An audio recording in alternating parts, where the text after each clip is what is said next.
Increasingly, more and more programs are government funded. And what this case does is it really sets a clear line that if you're receiving government funding, we don't get to commandeer your First Amendment free speech rights.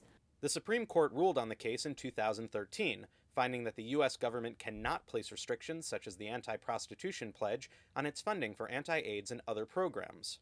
In 2003, Congress passed this comprehensive law to set up a program to fight HIV/AIDS, tuberculosis, and malaria around the world.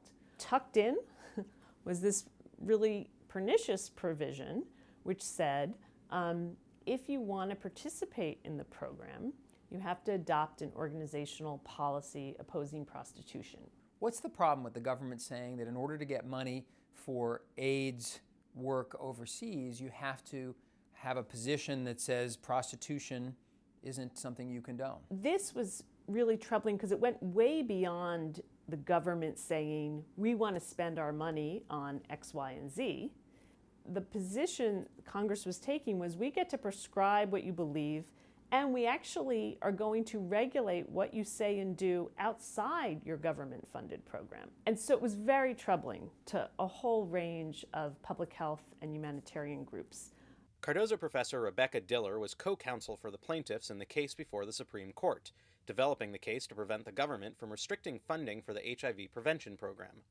First of all, a lot of them don't really have a position on these things. They just are in the business of providing health care. They do it in some of the most challenging parts of the world. And often they do their work by being neutral. They don't take these kind of policies. For others, they had actually privately funded outreach that they were doing to sex workers. And for them, they're very troubled that they were going to be put in a position of having to stigmatize and condemn the very people they were trying to provide services to. What's at stake in this case? Why is this so important? You know, at its core, there's this principle that the government can't compel speech. It can't tell groups what to believe.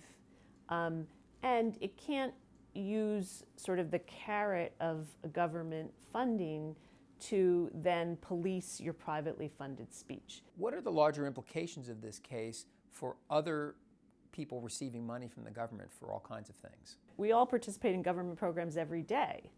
And if the government had the authority to tell us what to think as a condition of every government program that we participate in, we'd be in a very different country, and it would be very troubling for our democracy. And if we started down a path in which the government got to commandeer speech as a condition of government funding, we'd be in trouble because you wouldn't have the debates that we need to have in our democracy.